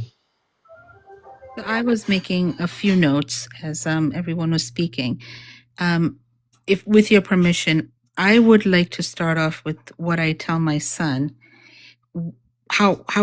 what love is not, how relationship should not be. Okay, Okay. so love is not rescuing someone. Love is not control, and in love, you never have to prove your worth, how worthy you are. Okay, so first of all, that is kind of like a loose structure of what it is. We are just learning this now. And by just, I mean, in the last 10 or so years, 10, 15 years, about emotional literacy for boys. Boys who cannot recognize emotions, they tend to become men who hurt and who disconnect. So it is very important. I do this with my son. It's important for any parent to help boys name feelings, to help boys sit with discomfort. Big thing, I think Lady Dawn touched upon it, and just in this, your book is all about this, but tears does not equal weakness. and learn sometimes that silence is just pain. It is not rejection. If somebody is just sitting there, if they're silent, that doesn't mean necessarily that they are rejecting you. They might be in a lot of pain.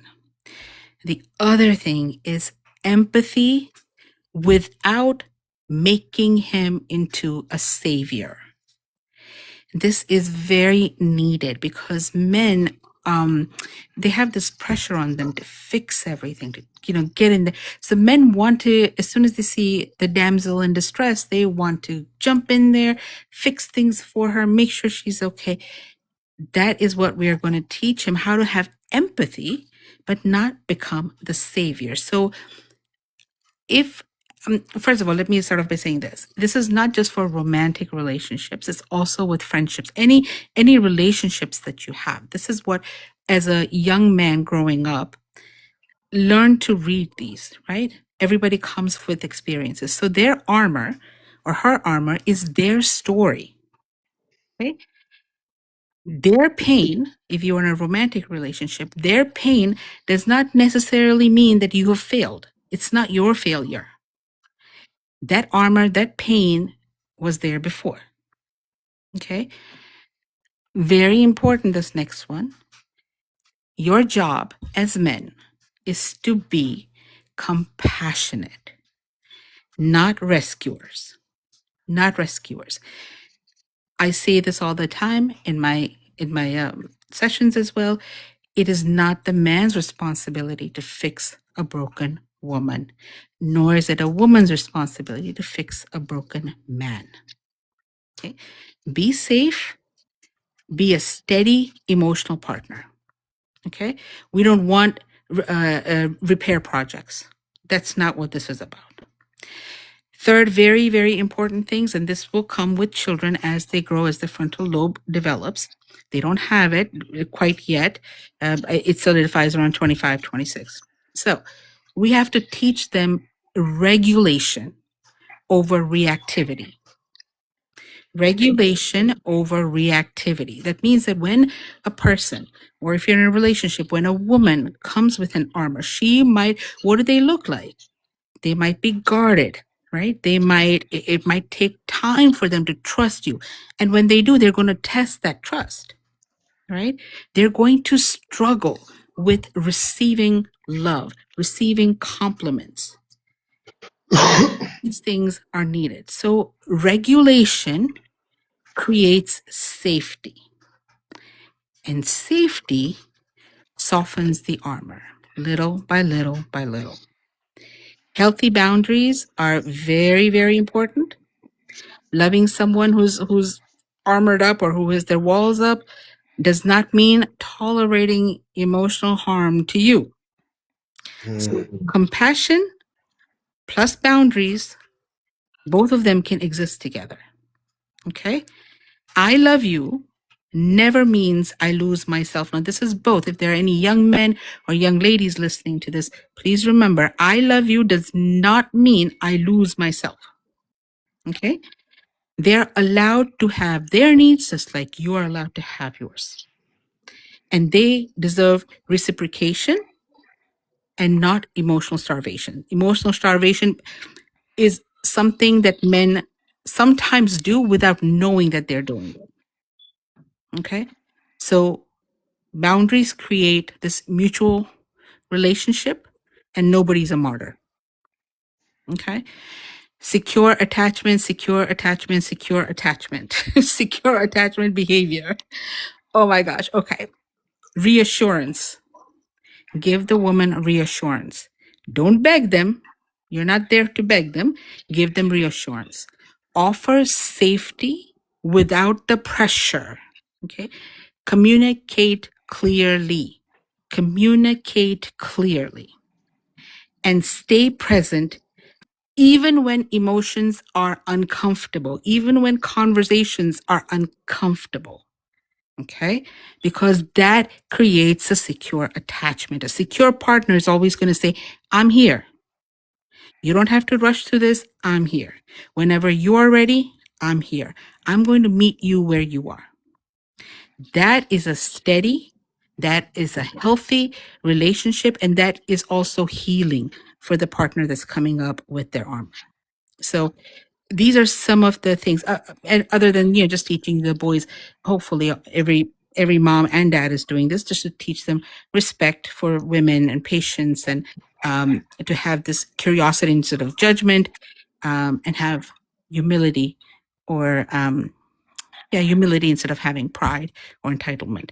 So these are in overall what we need to cultivate. And I think it's not so much just boys. I think in our children altogether. Hmm. Okay. Well, she Hey, can I answered it jump in? for both men and women. Yeah, Damien, go ahead. I'm gonna try to make it quick, right? So, for me, my oldest son is 12, right? So just even off of just examples, right? I don't believe you can say everything that you well, like, here's the thing. You can say everything that you want to your kids. You can tell them all the right things that you want them to do. But if they don't see you doing it, they're not going to do it. They're still going to pick their own path. They're still going to do what they see. You get what I'm saying? So you can tell your kids every single thing. Look, my mama told me to be a good boy, go to school, do the right thing, do everything. If you read through my book, I was the total opposite of what my mama told me to do. Total opposite of what she told me to do. So here's the thing. I didn't see the example of what I needed to be. I didn't see the example of what I needed to do. Maybe if I did, I'd have been different. But the fact that I didn't see it, I didn't have it, I chose the examples that I was able to see. Yes, my mom was an example, but she wasn't a man at the end of the day. So my thing is, I'm my son. Here's my advice to you: do what I do, what I'm doing now, not what I did, but do what I'm doing now. If you don't, it's gonna hurt. But here's what I want you to do: if you do decide to go and do the opposite of what I'm doing right now, bro, go ahead, make your mistakes. Go make some mistakes. It builds character. It builds character. Hopefully you can bounce back from the mistakes you make, but come back and listen. I'm gonna tell you what to do after that. I'm not gonna throw you to the wayside. I'm still gonna tell you what to do after that. But go make your mistakes if you have to. You feel like you want to follow your own path, go make your mistakes. I, no matter what you tell a kid right now, when they decide to jump off the porch, and we all know what that means, right? When they decide to jump off the porch, they're gonna do what they want to do. No matter what it is, boy or girl, they're gonna do exactly what they want to do. But hopefully they follow your example. You could tell them everything right in the world. If they don't see you following through with it, they ain't following through with it.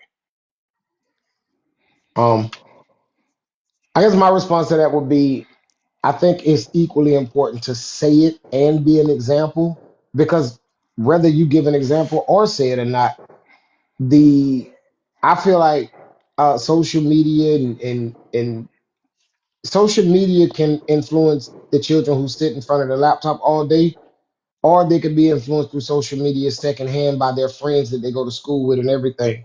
But as long as the seed is planted, they can turn around and make very different decisions because they have the information available. So I agree with you that we gotta not only as men be examples to our children, sons and daughters. I'm a girl dad, so I'm trying to teach my daughters what to look for. I make sure I'm an example. I take them to work sites and everything with me because I don't want them to grow up and be okay with somebody sitting in their living room while they work all day. Absolutely not. He'll figure out his rap career some other day. Go to work and get something done. Um, so yeah, for me, I think the example and the conversation is just as important because the words that you pour into a child, they'll come back. And when I had parents that did everything right, when my time came to jump off the porch, I jumped off. And the thing that kept me from doing a lot of the things that I didn't do, I would hear conversations that had and messages that was preached at the church and just different tidbits of information that the elders gave me. And it, you know what, I'm gonna make a different decision. And when I got far enough, it was those conversations that made me say, okay, you got to make a different decision. So I think all of it is equally important. I think we have time. I'm sorry. And Go the ahead. other quickly, just the thing that I'm going to add in here is that there is a culture, an overall culture in our homes. So it's not necessarily having to do with your ethnicity or your nationality, but there's an overall culture. So it could be if both parents are Christian, there could be a Christian household, and there's Christian values that are there. So that is the culture of the house. We'll see a different kiddo growing up there, right? Versus if there's another type of culture in another home, you're going to see the difference between the kids. So yes, of course, kids are going to see and kids are going to be told and they're going to be guided, and all of that is important. The other thing, I just had a conversation on Friday with a mom whose kiddo was a teenager, and it was like very frustrated, very frustrated. She's like, I don't think it's making a difference. It's getting very thick-headed. Nothing I say makes a difference. But here's the thing. They might act like they're not hearing, they're not listening to what you're saying. But we as parents have to be consistent. It is a tough age. There, as we all know, there's a lot of hormonal stuff that's going on. But this is where we have to show them grace, right? Understanding them and continue to talk to them, continue to tell them whatever the value systems are. Believe me, the time that we keep reaching out, in their mind, it builds a connection that, okay, no matter what, my parents are going to be there. I'm going to be able to count on them. So when things do go downhill, they're going to reach out to the parents. But it is our consistency. We have to keep doing that no matter how frustrating. They're our children. So take that care and take some deep breaths yourself. Raising a teenager is not easy, but keep reaching out. Tell me about it. I ain't got no edges because of my teenager. Oh, big hugs. Big hugs. Um, are there any other questions from the women, from the ladies? So we can squeeze them in. Anybody want my teenager? You want him. I have him. I'm just seeing if anybody else want to have him too. It take a village. Where the village at? If I survive, No, I'm joking. I'm here. Our questions cannot be squeezed in for sure. Okay. Let me see. You know what? Go ahead and ask. We're gonna this is the last question before we turn it over to Denitra to refresh us on the poem she read last week. Juggling. I don't know why this thing won't. Hold on, let me find a quiet place where these people aren't yelling in my ears. But my question is, what does it take for you to start removing your armor?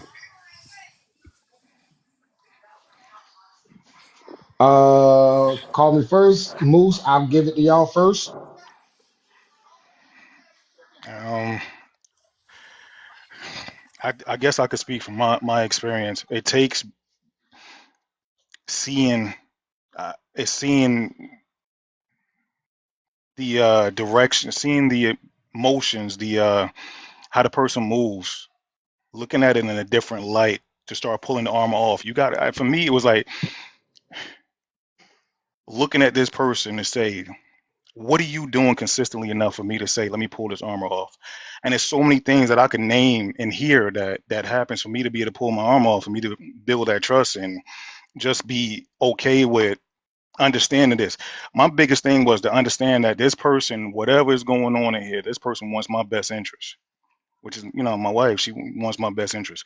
So, and the reason how I realized that is one of the main examples. It's a simple, quick example, right? I'm one of these people, like, I spend a lot of money. When I say I spend a lot of money, like, I'm an impulsive spender. Like, I see something on TikTok shop, I'm like, oh, I want that, I'm buying that, and I'll go for it. I have nothing, right? So I'm one of these folks. I'm going to go buy it, and then my wife comes now, like, yo, bro, what are you doing? What are you doing? We got to take care of XYZ 1, 2, 3, and then it's something that I probably get mad at and say, ah, yeah. But it's something as simple as that. She's looking out for the best interest of the family. The things I'm doing may not be the money that I'm spending may not be the best interest of the family. I pull the armor off when I see that you are looking out for my best interest. Even if sometimes, even if my best interest may not be something you like. but you still putting my best interest over everything else.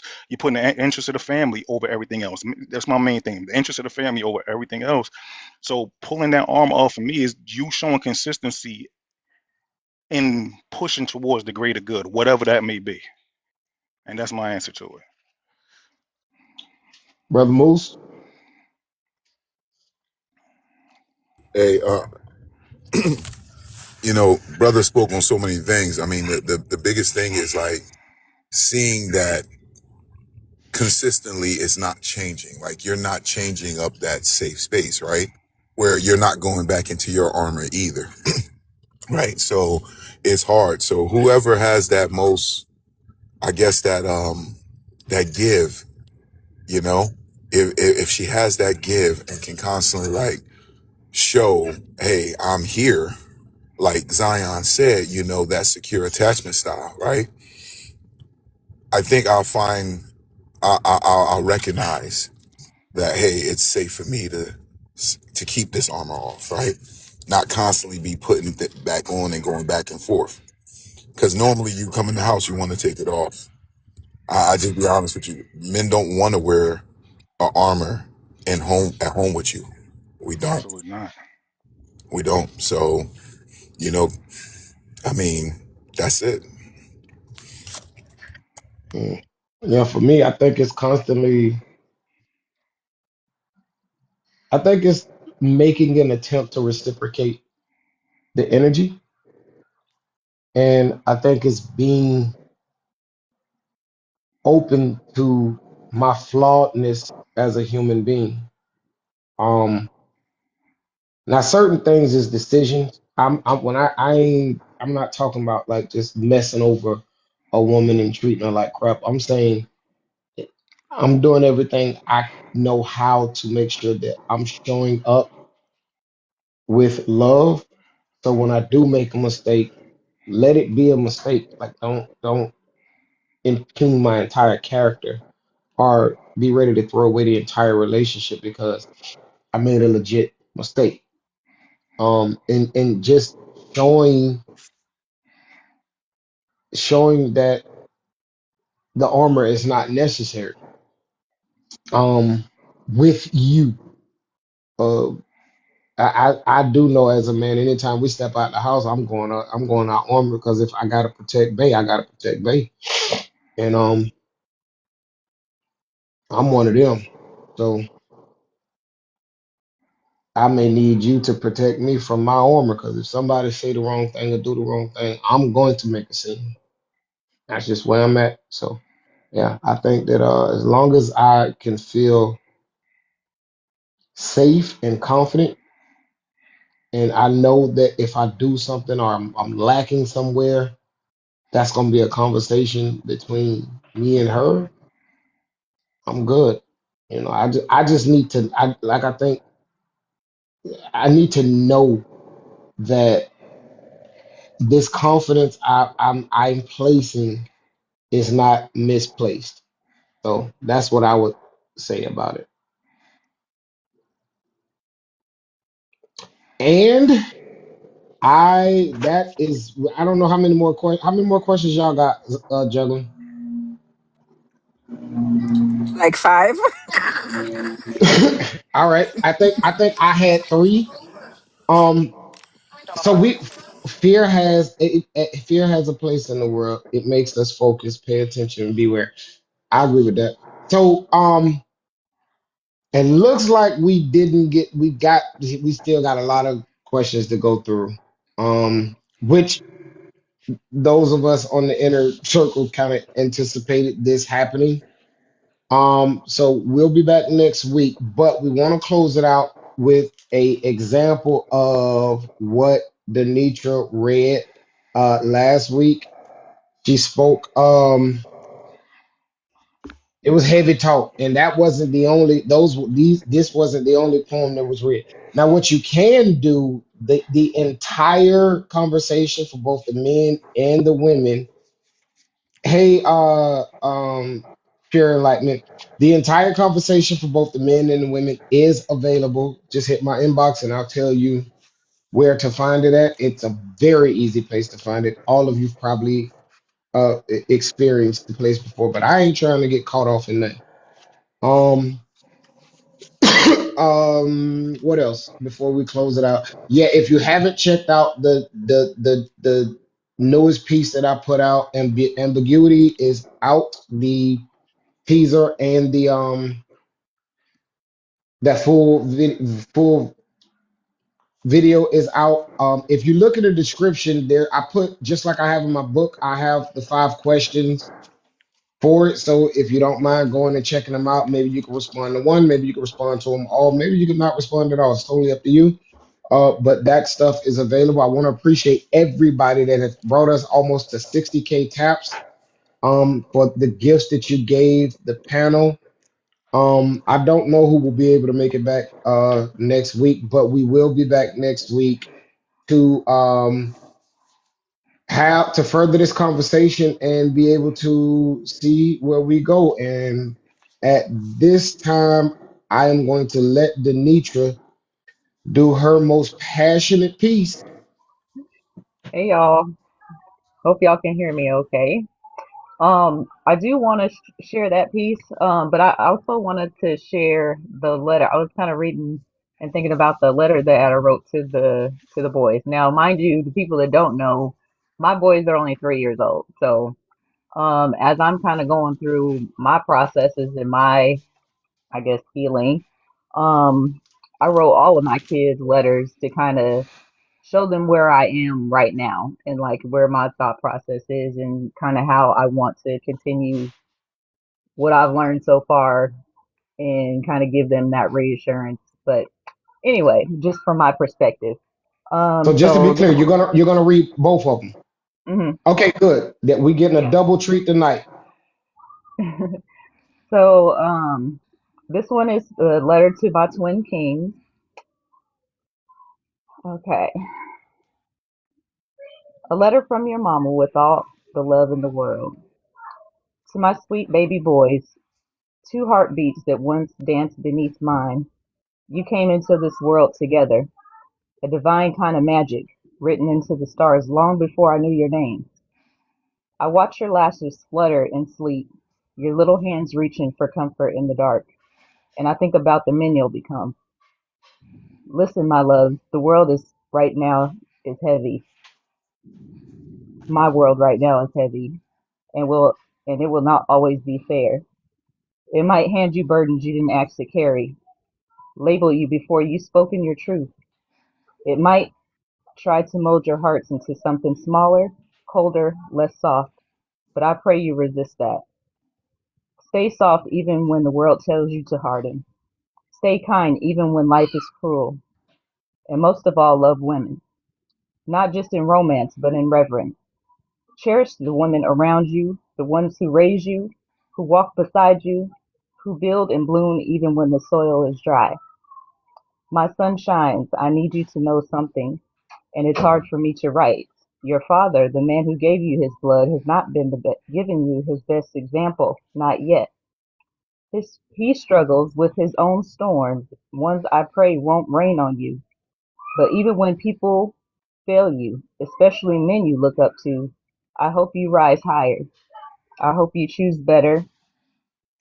Be the love you don't always see. Be the kind of man you'll be proud of when your son asks you what love looks like. And if you ever feel unsure, know this. My love will never be a question. It will be your safest place, the most certain truth in an uncertain world. You won't have to earn it. You won't have to ask twice.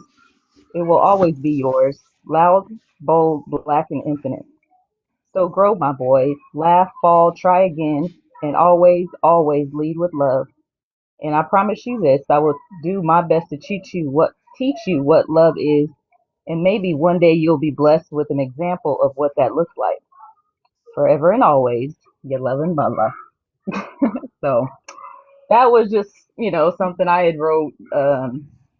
I was just kind of in a space where I was just writing to all my kids just a little love letter or just something, um, just to get something on paper for them. I want them to read that later. Beautiful, Danica. So, okay, so that was that. Let me pull up the armor.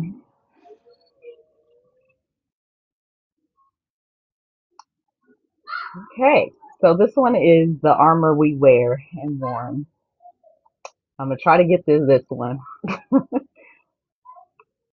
it gets easier every time I read it. So let's see. Ooh, the armor we wear. Where shall I start?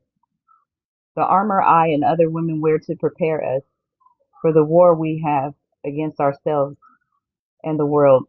The armor that we wear to prepare for the warfare in our minds. The armor that we wear. I just want to be Bear, the same Bear I was when I was born, but I can't because I was born into a world of sin, and I must prepare for this life in this world that we are living in. I have to build that armor, which is equal to the strength of my own mentality. Starting from the moment of conception until death, we have to build a suit of armor to protect us, to protect ourselves from our own mother sometimes, from inside the womb. We must protect ourselves from the toxicities and genetic unalignments from being transferred from our own blood mothers. Developing still, then born into the toxicity and sin of the free world we carry on, still building. Congratulations, it's the girl. Now it's time to build what girls are made of. Sugar, spice, and everything nice, right? Wrong. Instead, genetics and generational curses set the foundation that we have to build our armor from. Layers and layers of it. It starts to build a recipe for disaster. Going into youth, start still building our armor while our minds are still moldable, still slowly navigating, often without an outline, example, or visual to reference. Remember that I wasn't gifted with that silver spoon we heard so many stories about. Slowly learning how to build my confidence so when I fall, I can pull myself back together and get back up when no one is around. Trying to heal alone from all the sticks and stones that were thrown by bullies and pretending the words would never hurt, but they did. It hurt so bad, it added on multiple layers to my armor, which sharpened my sword and hardened my shield even more. The armor we build going into our young adulthood, just as young women building up the confidence just to compete against each other later in life. We are being shown baby dolls and games where we are all winners, while the boys play sports, training competitively against each other as men, being trained to protect, defend, and fight for their lives. Their lives, not the women and children, not yet. Meanwhile, the young women are trained and conditioned to be girlfriends and wives instead of women and warriors. The armor we built, the armor we, the armor now must be protected and placed on reserve in case of war. What war, though? I didn't know at this age. Maybe just a protection for now, protection for from ourselves, from the battles in our adulthood, womanhood, and motherhood, and attacks against our femininity. By this time, we should have all the armor and the shields that we need. But is it enough, or do we rely on the protection of a man who have been conditioned and trained for the call of active duty? Some men, the same men we have to fight and protect our virginity and innocence and peace of mind from, the same men who makes decisions for our bodies, the same men who have historically seen us as property, from parents to priests to predators to partners, we are the least protected. How many times have we had to sharpen our swords and train for the battles that we continuously have to choose between? Have we oiled our suits enough so we are protected by the storms that brew on the inside? Because I'm starting to notice that my tears are starting to form spots of corrosion from the inside out. Have we shined and oiled our helmet? How much of a mask have we shown to deceive our enemies as a form of protection? Have we placed all areas of penetration to our armor like have we protected all areas of penetration to our armor like we should? Let's not forget about that chastity belt to preserve our purity, the only piece of armor that was given to us to protect what men believe to be theirs anyway. The key should remain locked until someone has the key mentality to be able to unlock it. That would take a special man, like the sword and the stone. Instead, it's like the key and the chastity belt. The key and the chastity belt. The power of the punani. Now that's a heavy piece of panties nobody wants to wear. Also, the first thing I want to remove from my suit of armor when my kingdom needs some invading. So now to the armor that I wear as a woman that has been through some things. My armor is made from everything that has made me. As I remove the heaviest layers of armor that I wear, I gain freedom and lightness and can move through life weightlessly. As I become more confident in my own mind and stronger in my relationship with God, no weapon can be formed against me shall prosper. So what do I need the armor for? Everyone is soft on the inside and I like it here. I realize that my armor doesn't have to be heavy or used for malice or bad intention or with revenge. I do I don't have to wear it to know it's there. There are so many forms of protection that can serve you. Having a suit of armor that you can never take off is disheartening for any man or woman. A woman wearing a suit of armor is the equivalent of a man being a bag lady, so let's remove it and live a soft, light life. Poem. That was a lot. But That was y'all so beautiful. That was beautiful. thank I you. appreciate you for sharing that. If you're not following Denitra, please follow her. Follow everybody on the panel. They will tell you who they are and what they have going on. Shout out to Jared for keeping the conversation going in the comment. We will be back next week to continue this part of the conversation. Again, I am Justin Wilson, the author of Courageous Vulnerability. Y'all see the new merch. um, um, at this time, I want, as we cut them out, we're going to get everybody a chance to say who they are, and have you say what you got to say so that the people watching from the FYP can